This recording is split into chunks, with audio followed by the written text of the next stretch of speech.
we all aren't just doing fine. We all have something going on, and we all need somebody to listen. I'm Kacey Stein. I'm been from Bismarck for the last 20 or so years. Before that, I was raised in Montana. My family consists of my wife, Melissa. I've got 5 kids: Jesse, Malachi, Madison, Kaylee, and Carly. I have been an elder for a little bit more than a year. Being an elder is not just a title. It's taking care of people. It's looking after people, praying for people. I think when you ask somebody how they're doing, it's sitting down and actually listening, to what they have going on. It's not saying, "How are you doing?" and they're like, "Good," and walking away. It's, "How are you doing?" and then sitting down and actually listening because they have something going on and they want to say, "This is what's going on." They really have something going on. I like to be around people. Um, I am, if there is such a thing, I would say I'm probably a passive extrovert. Um, I'm a little bit of a wallflower at times. Once you get to know me, I kind of come out. My K group would say, I like to joke around a little bit more once you get to know me.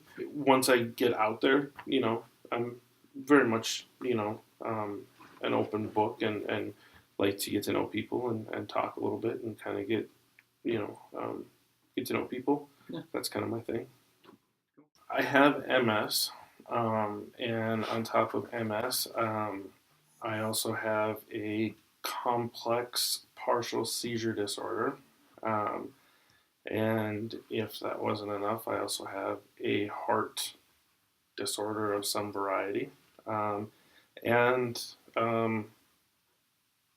I guess if not to, I guess we'll say, in addition to that, I have a small spot on my brain. So it's, but wait, there's more. It's like a bad infomercial. So I suppose most people probably would be like, "Woe is me," but I think my perspective on it is probably like, "Whoa, it's me." Like, hey, I'm the chosen one. Like if you take all of those things and add them up, like I won the $556 million Powerball. Like, and it's a perspective that you can either take those things and you can cry yourself to sleep every night, which I have, or you can take that and you can turn it into your ministry. I think for me, what I have going on, and the debilitating things that will gradually progress, they help me stay grounded, and they help me find purpose in my life. And every day, I have to find and decide, like, there's a set number of things I'm going to do every day, and I don't know if I'm going to wake up the next day and be able to walk. So I have to decide with purpose and intention, like, is what I'm going to do today worth the things that I'm going, worth that time? Yeah. And there have been a couple of times where I haven't been able to walk. There was a time where I got stuck in the car for an hour and a half because I couldn't move my legs. I've been very blessed by very good neighbors like Dave Watson and Marie Thompson, who have been able to help me through some various struggles. My wife is wonderful. My parents and my grandfather have been, spectacular. And my kids have been great, but I don't deal with my illness by being like, well, I'm going to sit at home and cry. I make light of it. It's great. I've got my whole funeral planned out, and it's nothing but a bunch of great songs. We joke around and call Carly the Fungineer. We're gonna have a party, because it's not a sad thing. When that time comes, people will be sad because it happens, but I don't want them to. They'll be sad because you're gone, but I want them to be happy because of where I am. And I think people need to understand that. And I put every bit of it in God's hands. It's very much a God is in control thing.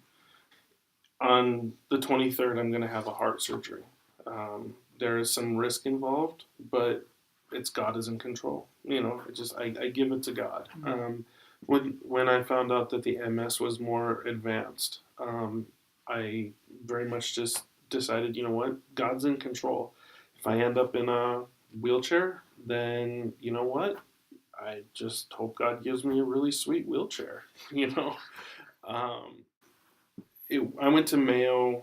I think it was like 2 years ago, 2 or 3 years ago, and the doctors at Mayo are like, because of the thing with your arm, you probably won't have use of your left arm within a couple of years. And I was like, oh, okay. I mean, what do you say to that, right? You just walk away and you're like, okay, I can still use my left arm. I've got 50% less strength on my left side than my right side, but most people don't know that there's anything wrong with me at all. So when they hear about it, they're like, oh, okay. They're like, sure, there's nothing wrong with you. But, there is. And so yeah, I mean, you very much have to put it out there that God is in control of the whole situation. There is definitely hope in that, because Christ has gone through suffering and he has lived through that suffering, that through my suffering, there is also hope. I did struggle at one point to say, like, because he suffered for sins, am I also suffering for some sin that I did? But the stronger that I have gotten in my faith and the more time I have spent in church and learning more about my faith, I've come to realize that it's not so much about that. It's there's much more to it than that.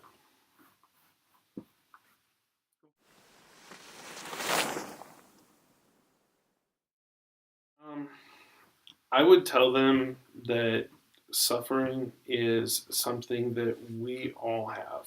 Whether we're suffering because we have somebody that's sick in our family, because we've lost a loved one, because we're disappointed about something that's going on at work. We need to not internalize that. You need to allow other people into that. You need to allow other people to come into your world, and you need to talk about it. And the other thing I would say is, through all of what I have gone through, is suffering is never a singletary thing. Um, for me, when people say, like, "Hey, how's Kacey doing? What's Kacey going through?" Um, what about what's Melissa going through? How's Melissa doing? How's she? Because it's always like about me because I'm the sick one, but she's the one that takes care of me. She's the one that bears that burden. She's the one that has to deal with my kids when my kids see me fall or when my kids see me not having a good day. So she has to deal with their emotions and is dad okay? So she has to be strong not only for me, but she has to be strong for them too. If you have somebody that you know that is suffering or struggling, not only ask how they are doing, but think about how their family's doing, because it really does affect everybody. It has a ripple effect. I mean, think about throwing a rock in the middle of a pond. It hits all the sides of the pond. It doesn't just go to one side.